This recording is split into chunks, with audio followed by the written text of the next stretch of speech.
مکہ ہی میں رہنا پسند کرتے ہیں تو ہم انصار مدینہ کو ہمیں کوئی تکلیف نہیں، ہم بخوشی اجازت دے دیں گے کہ حضور آپ مکے ہی میں رہے، کیونکہ آپ کی جائے ولادت مکہ ہے، آپ کے آباء و اجداد کی قبریں مکہ ہے، آپ کے ماں کا گھر مکہ میں ہے، آپ کی خاتون مکہ میں ہے، آپ مکہ میں رہنا چاہیں تو رہ سکتے ہیں، لیکن یہ بات صرف اوپرے دل سے تھی کہ حضور رہے تو ہمیں کوئی تکلیف نہیں، لیکن ہاں ہمارے مدینے میں رہے تو ہمارے لیے اس سے بڑھ کر اور کیا خوشی ہو سکتی ہے۔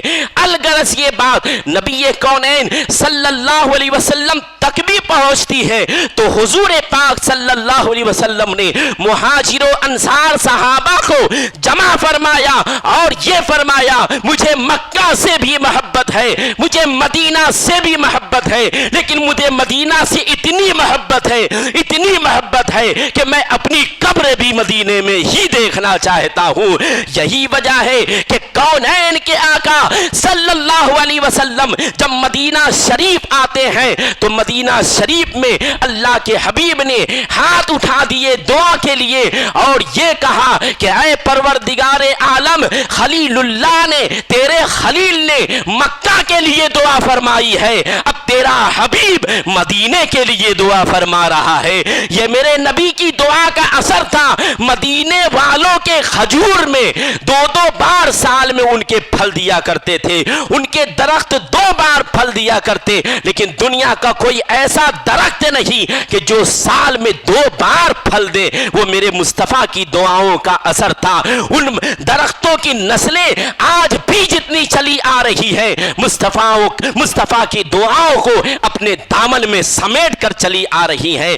آج بھی وہ پھل اتنے دیتے ہیں کہ پوری دنیا میں کوئی ایسا درخت اور شجر نہیں ہے جو اس طریقے کا پھل دیتا ہو۔ مدینے کے وہ باغات کہ پوری دنیا کے کونے کونے میں وہاں کا کھجور پہنچتا ہے، لیکن کبھی کھجور میں کمی بھی نہیں آتی ہے۔ آپ کی نگاہیں جب مدینے کے باغات کو پہنچیں گی اور دیکھیں گی تو یہ سمجھیں گی کہ یہ ایک ضلع کو یا ایک ملک کو کنٹرول کر سکتا ہے، لیکن نہیں، وہ پوری دنیا کو وہ درخت کنٹرول کیے ہوئے ہیں۔ اور صرف سال کے 1 مہینے میں نہیں بلکہ کوئی مہینہ ایسا نہیں ہے کہ ہزار ٹن کھجوروں کا پارسل وہاں سے نہ ہوتا ہو۔ یہ کن کی دعاؤں کا اثر ہے؟ یہ حبیب کی دعاؤں کا اثر ہے۔ مکہ میں خلیل کی دعا ہے، مدینے میں حبیب کی دعا ہے۔ مکہ کو خلیل اللہ نے آباد کیا ہے تو مدینہ کو حبیب اللہ نے آباد کیا ہے۔ عزیزان گرامی وقار، مدینہ شریف کی بڑی فضیلتیں ہیں۔ ہر عاشق کے دل میں یہ چاہت ہونی چاہیے اور ہوتی بھی ہے کہ وہ مدینہ پاک کی حاضری کے لیے جائے، مدینہ پاک میں مرنا پسند کرے۔ میرے رسول کی ایک حدیث کہ نبی پاک صلی اللہ علیہ وسلم نے ارشاد فرمایا جس سے ہو سکے وہ مدینے میں مرے۔ کیا مطلب؟ یعنی اگر وہ بڑھاپے کو پہنچ گیا اپنی بقیہ زندگی وہ مدینے میں گزارے۔ کیوں؟ اس لیے کہ رسول فرماتے ہیں کہ جو مدینے میں مرے گا میں اس کی شفاعت ضرور کراؤں گا۔ عزیزان گرامی وقار، مدینہ وہ پاک باز شہر ہے جہاں بلائیں نازل نہیں ہوتی، مصیبتیں نازل نہیں ہوتی، اور جب حضرت عیسیٰ علیہ السلام قرب قیامت زمین پر نازل ہوں گے اور اتریں گے، ان کا دخول مدینہ شریف میں ہوگا، اور جب روضہ رسول کے قریب وہ کھڑی ہو کر نبی پاک علیہ السلام کو سلام کا نذرانہ عقیدت و محبت پیش فرمائیں گے تو میرے رسول نے ارشاد فرمایا جب عیسیٰ روح اللہ مجھے سلام کریں گے تو میں قبر سے نکل کر کے ان کے سلام کا جواب دوں گا۔ عزیزان گرامی وقار، یہ حیات رسول ہے اور یہ نبی پاک علیہ السلام کا علم غیب بھی ہے، اور میرے نبی نے ارشاد فرمایا کہ حضرت عیسیٰ علیہ السلام کا روح بھی اسی مدینے میں پرواز ہوگی، ان کا جب وفات ہوگا تو ان کو میرے ہی پاس دفن کیا جائے گا۔ آج بھی جو لوگ جانتے ہیں ان کو پتا ہوگا روضہ رسول میں 3 قبریں مبارک ہیں، ایک میرے آقا علیہ السلام کی، ایک حضرت ابو بکر صدیق کی، اور ایک حضرت عمر فاروق کی، اور ایک جگہ ابھی بھی باقی ہے، وہ جگہ کس کے کے لیے باقی ہے جس کے لیے میرے رسول کا فرمان حضرت عیسیٰ کے لیے باقی ہے۔ عزیزان گرامی وقار، اور آپ کو پتہ بھی ہونا چاہیے کہ تفاسیر کی کتابوں میں موجود ہے کہ جس مٹی سے انسان کو پیدا کیا جاتا ہے اور بنایا جاتا ہے وہیں پر اسے دفن بھی کیا جاتا ہے۔ تو مدینہ شریف کی وہ روضہ مبارکہ جہاں میرے آقا کریم صلی اللہ علیہ وسلم جلوہ افروز ہیں، حضرت ابو بکر ہیں، حضرت عمر ہے، وہ پاکیزہ مٹی ہے جس مٹی سے میرے رسول کی تخلیق ہوئی ہے، ابو بکر کی تخلیق ہوئی ہے، عمر کی تخلیق ہوئی ہے۔ یہی وجہ ہے کہ ایک فرمان یہ بھی ہے میرے رسول کا کہ میں جس مٹی سے بنایا گیا ہوں اسی مٹی سے ابو بکر و عمر بھی بنائے گئے ہیں، اور جہاں میں دفن کیا جاؤں گا ابو بکر و عمر بھی وہی دفن کیے جائیں گے۔ عزیزان گرامی وقار، ان باتوں کا ماحصل یہ ہے کہ ہمیں اپنے دلوں میں اس شہر مبارکہ کی محبت کو بطور عقیدت گامزن رکھنی چاہیے تاکہ اللہ رب العزت اس مبارک شہر کی ہمیں حاضری نصیب فرمائے، اور جس پر رحمت الہی جھماجھم برستی ہے اس مبارک شہر سے اس کا بلاوا بھی آ جاتا ہے۔ وہ شہر مبارک جس میں اللہ کے حبیب صلی اللہ علیہ وسلم نے 10 سال زندگی گزاری ہے، جہاں پر مسجدیں قائم فرمائی ہے، فقط نبی نہیں صحابہ بھی اس سے محبت فرماتے تھے۔ میرے آقا کریم صلی اللہ علیہ وسلم کی ایک حدیث کہ نبی پاک علیہ الصلوۃ والتسلیم نے فرمایا کہ کچھ لوگ مدینہ سے یمن چلے جائیں گے، کچھ لوگ مدینہ سے شام چلے جائیں گے، کچھ لوگ مدینے سے عراق چلے جائیں گے۔ 3 علاقوں کا نام لیا، لیکن نبی پاک علیہ السلام نے فرمایا لیکن ان کے لیے مدینہ ہی بہتر ہے۔ اگر وہ کسی وجہ سے چلے بھی جائیں مدینہ ان کے لیے بہتر ہے۔ بہت سارے صحابہ یمن بھی گئے تھے، شام بھی گئے تھے، عراق بھی گئے تھے، جس میں ان کا ضرور گیا تھا دل ان کا رسول کی نگری میں چھوٹ گیا تھا۔ حضرت علی نے اپنا دار الخلافہ کوفہ میں بنایا تھا۔ خلافت کے دوران ایک شخص آتا ہے حضرت علی المرتضیٰ کے پاس، ایک چراغ لے کے آتا ہے، یعنی لالٹین لے کے آتا ہے، دیا جلانے کے بعد جو جلتا ہے۔ پہلے کے مساجد میں وہ چراغ رکھ دیے جاتے تھے۔ حضرت علی نے دیکھا اور فرمایا بہت خوبصورت چراغ ہے، اس سے پہلے تو میں نے ایسا کوئی چراغ دیکھا ہی نہیں۔ حضرت علی نے فرمایا کیا مجھے ایک چراغ اور مل سکتا ہے؟ حضرت حسن ان کے بیٹے اور صاحبزادے فرزند کہنے لگتے ہیں ابا حضور آج تک آپ نے کبھی بھی سوال نہیں کیا ہے، آپ بھوکے رہے ہیں، پیاسے رہے ہیں، کئی دن ایسے ہی گزار دیے ہیں، لیکن آپ نے کبھی کسی سے کچھ مانگا نہیں ہے، لیکن کیا بات ہے کہ آج آپ ایک چراغ مانگ رہے ہیں؟ تو اس نے کہا ہاں میں ایک چراغ اور لا دیتا ہوں، کیونکہ اس کی قسمت جاگ جاتی ہے۔ امیر المومنین نے مجھ سے مطالبہ کیا ہے، اس کی قسمت عرش پر پہنچ جاتی ہے۔ جاتا ہے چراغ لے کے آتا ہے، امام حسن کہتے ہیں حضور والا آخر یہ چراغ آپ کیا کریں گے؟ تو حضرت علی نے فرمایا یہ چراغ جب مجھے پسند آیا تو میں نے سوچا کہ میں ایک چراغ اپنے نبی کی مسجد نبوی میں جلانے کے لیے بھیج دوں۔ یہ چراغ میں نے اپنے گھر اپنی خلافت کے لیے نہیں بلکہ مسجد نبوی کو روشن کرنے کے لیے یہ چراغ میں نے منگوایا ہے۔ الغرض یہ صحابہ تھے جن کے جسم اگرچہ کوفہ میں، شام میں، بصرہ میں، عراق میں، یمن میں تھے، لیکن ان کا دل مدینے کا طواف کر رہا تھا۔ حضرت بلال حبشی جب مدینہ شریف آتے ہیں، حضرت عمر کا دور تھا، حضرت عمر سے کہنے لگتے ہیں وہ درخت کیسا ہے، وہ آبادی کیسی ہے، وہاں کے محلات کیسے ہیں، وہ باغات کیسے ہیں؟ حضرت عمر نے فرمایا اتنا ہی خیال ہے تو مدینہ ٹھہر کیوں نہیں جاتے؟ تو حضرت بلال نے کہا اگرچہ میں شام میں رہتا ہوں لیکن میرا دل مدینے کے لیے دھڑکتا ہے، میرا دل مدینے کے لیے دھڑکتا ہے۔ عزیزان گرامی وقار، یہ صحابہ تھے جن کو شہر نبی سے اتنی محبت و الفت تھی۔ اللہ رب العزت اس مبارک شہر کی حاضری ہمیں اور آپ کو بھی نصیب فرمائے، اور اس حاضری کے طفیل اللہ ہماری بخشش و مغفرت فرمائے۔ مدینہ وہ پاک ایک بعض جگہ ہے جہاں پہ قدم رکھنا ہی باعث اجر و ثواب، باعث بخشش و مغفرت ہے۔ استغفر اللہ العظیم وما علینا الا البلاغ المبین۔ السلام علیکم۔